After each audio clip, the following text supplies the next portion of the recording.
Hi, everybody.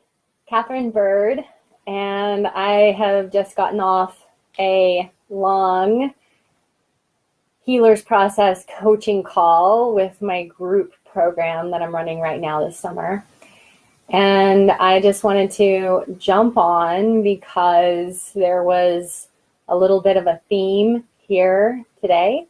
And really, it's a theme over and over. And when I wrote out this first bit of just the tiny description that I wrote and the term self-love, and I'm going to be honest with you that I, for quite a while, had a lot of sort of weird negative uh, personal reaction to all the self-love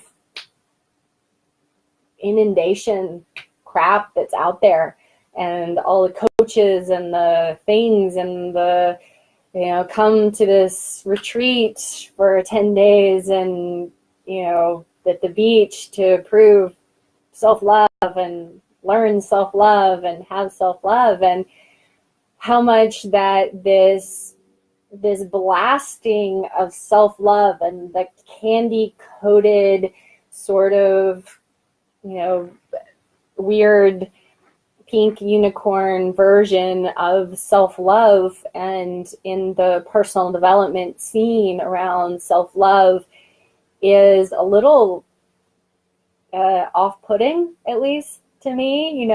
I've been on this very warrior's path, and it seems a little kind of soft and fluffy and wishy-washy and amorphous, like trying to sell something that doesn't really exist in a lot of ways. That we're trying to sell self-love, which it seems like such a weird thing to be selling people, right? Like, I'm going to make money teaching people how to love themselves has always seemed like kind of an odd thing for people to be doing for me in a lot of ways.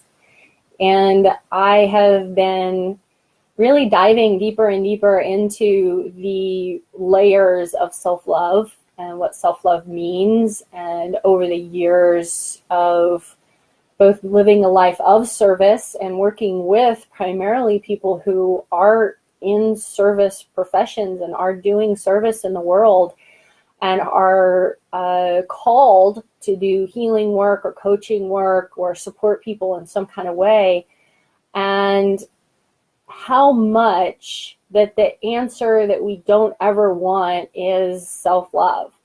And I think that my not wanting, like, my abhor, not like, so I can't stand these, like, these Instagram sites of all of this, like, really squishy, soft self-love. Ugh, it seems like so, it seems so fluffy. Please stop it. It like, where's the deeper value in that? And to get really honest with myself around self-love and what this means, and working with others and seeing that how much the answer is self-love. And usually when we want the answer to be anything else more than that, we're have to go through this gut-wrenching process, heart-breaking experience of realizing that that is the answer, that it is self-love, and trying to figure out what that means. What does self-love mean? And so often, those that are called to the life of service, those that have this experience of, I know that I have a mission, I know that I'm here to help people, I know that I'm here to do some sort of service, that it is often easier for us to focus outwardly into our realm of service. It is easier for us to see ourselves as these servants of healing, servants of consciousness, servants of the light, and these indentured servants of the light, that we are here to serve humanity, to help people through these things, to help heal these issues, to champion these causes as a way for us to not focus on ourselves, as a way for us to utilize all of our light and our healing towards others, which is so much more comfortable than it is to do the work for ourselves and on ourselves. I mean, that's way more uncomfortable. It's so much more comfortable if I can just be of service and offer healing and be this for other people. If I can do this, then I can take on their pain.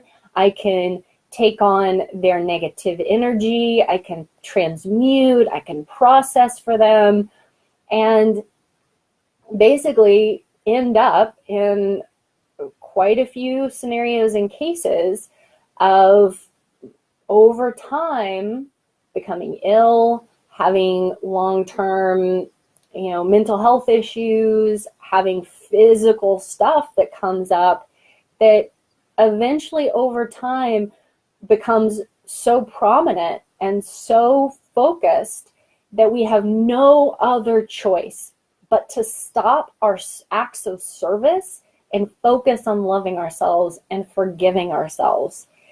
And sometimes it's at that point when we are we're so bashed, we're so wounded, we're so taken out by our physical illnesses and issues that we have no other choice. We have no other choice but to stop serving, to stop being that for everyone else, to stop doing the work that we were called here to do. And we feel so much pain inside because how could this even make sense? I'm called here to do this. This is my mission. This is my purpose. This is my path. This is all I know. This is who I am. This is the reason that I love myself. And when we have that realization that, oh, I love myself because I'm of service. I love myself because I help people, because I listen to people, because I'm there for people, because I do the right thing, because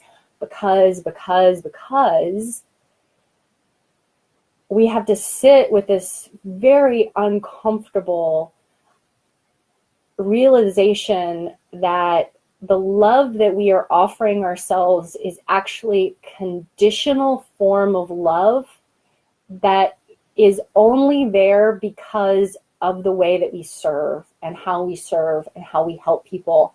And when the love that we have for ourselves is conditional upon how much we can serve and help people, then we are more likely to take on their energy when we're helping them in whatever way that is, whether it's professionally in sessions or personally in our relationships. We're more likely to drain ourselves of our own life force and vitality in the name of service so that we make ourselves vulnerable to taking on all kinds of other things that are the possibility of taking on out there.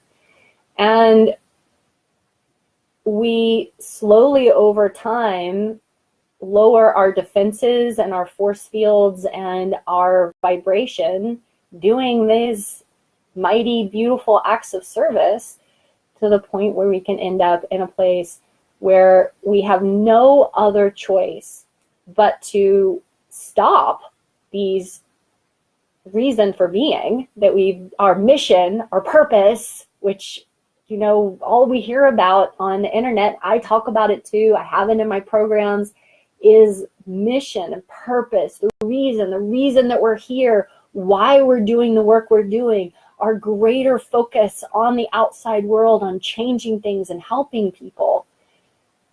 It's very important. But when all of our self-love and our identity is wrapped up in that, the likelihood is that at some point we will end up having to go through the process of dealing with the fact that we don't really love ourselves without that stuff. That piece of our identity of service, of healing, of helping, of being that for other people is the only way that we see that we are valuable and worthy enough for love, for loving ourselves. And so the regrettable, unfortunate experience around self-love is that it's always the fucking answer, and that there's always more, and that if we don't go through the processes of really, truly learning how to forgive ourselves for everything and to love ourselves deeply, purely, passionately, expansively, to understand what that means to us, each one of us individually, and to keep coming back to that over and over and over again, you know, we'll have to at some point, because it's a big, important part of the process, and we can kill ourselves being of service. And, you know, for me, I've been doing so much work on this recently and in the last year, especially working on this like indentured servant archetype that I'm holding, that a lot of my dear, powerful healer brothers and sisters out there, and those in the service and in coaching and those trying to help people have. And in reflecting to one of my clients today, I hope that the sound is okay on this thing. Has the sound been okay? Has it been like really bad? Oh my God, I didn't even have this thing in. Reflecting, I hope this worked. Reflecting with a client today on one of our dear amazing channels and healers, one of the incredible humans that have lived on this planet that's been an inspiration for so many of us. Okay, good. Thank you, guys. It's been so good. Such an inspiration, Edgar Casey, who wrote so many books, who was an incredible channel, who helped so many people heal, who would go into these deep channel states and bring through prescriptions of herbs and diets and activities that help people heal from things that doctors could not help them with. And he died because he wouldn't stop. And even his guides were like, you've exhausted your physical body, you are ill, you have to stop channeling and doing this work now, you have to take a break. And he refused and kept, going into these deep channel states, which took so much energy from his system that he died. And I see this with a lot of people in the service and healing professions. I see this core inside of me that I've been working on for quite some time. And, this is a lesson that we don't want to learn. And as much as you might not want to learn it right now, while it's uncomfortable and it's tricky and it's elusive and it requires some effort and it requires some patience and some inquiry and maybe some help from some other people, you don't want to learn it later when you're so debilitated and entrenched into other people's systems, and having done the work in a way that's unsustainable for such a long period of time, taking on everyone else's stuff when you're with them, taking it in, making it part of your field, part of your body, storing it in your system because service trumps everything. Then when you have to deal with it at that point later on down the road, it can become something that you might not even be able to come back from because it's gone too far, or it puts you out of business because you can't work, or it completely wrecks and destroys your whole life, and you have to do something totally new and whatever it is. But at some point, there is the confrontation that most of us, I won't say all, because maybe there's some amazing people out there who don't have this, but most of us will have to make in looking at our value that we ascribe to ourselves according to what we're doing in the world, our service, and if we're actually valuable enough, worthy enough to love ourselves beyond that, even without it, even if it didn't exist. And for so many of us, that is sobering thought. And as long as we're able to focus on the mission and the purpose and the path, we're okay. If the mission, the purpose, and the path goes away or feels foggy or cloudy, or we haven't quite gotten there yet, then we're in a certain state of disarray and feeling lost and feeling I've got to find the thing and search and what am I going to do and how am I going to do it. And at this point, if that's where you're at, do this self-love stuff, like figure that out and add the purpose in. Like, you know, if you're super on mission and super on purpose, amazing. I'm very, very, very proud and happy, and I'm encouraging you.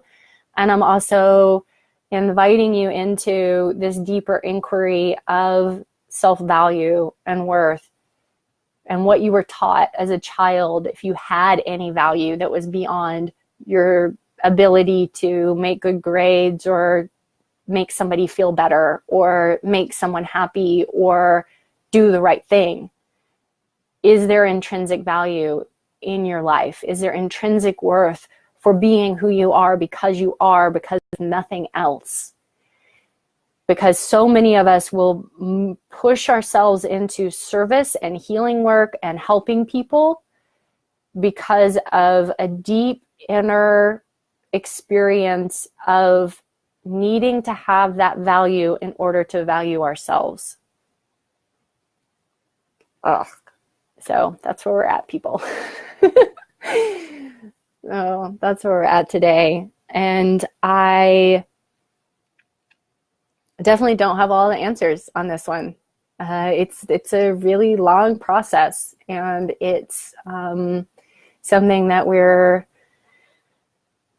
in it. We're in it together. So as much as I don't want to be that person who's like flowers and cotton candy and unicorns and love yourself and take a bath and take a vacation and whatever those things mean to you, it's okay to be kind of put off by this sort of overwhelmingly sickly sweet self-love campaign that's out there, and to self-love like a warrior, self-love like it's your mission, self-love like it is actually the most important thing, because it is the thing that will shore up the boundaries and shore up your abilities when you are working with other people. Keep you safe, keep you protected, keep you healthy and whole, which is what I wish for all of us. And I bless you with that. And I love you. And you're amazing. You're doing an incredible job. And I love you for no other reason than that you are. Not because of what you do or how you serve or who you help or how you help them. Many blessings. Bye, you guys.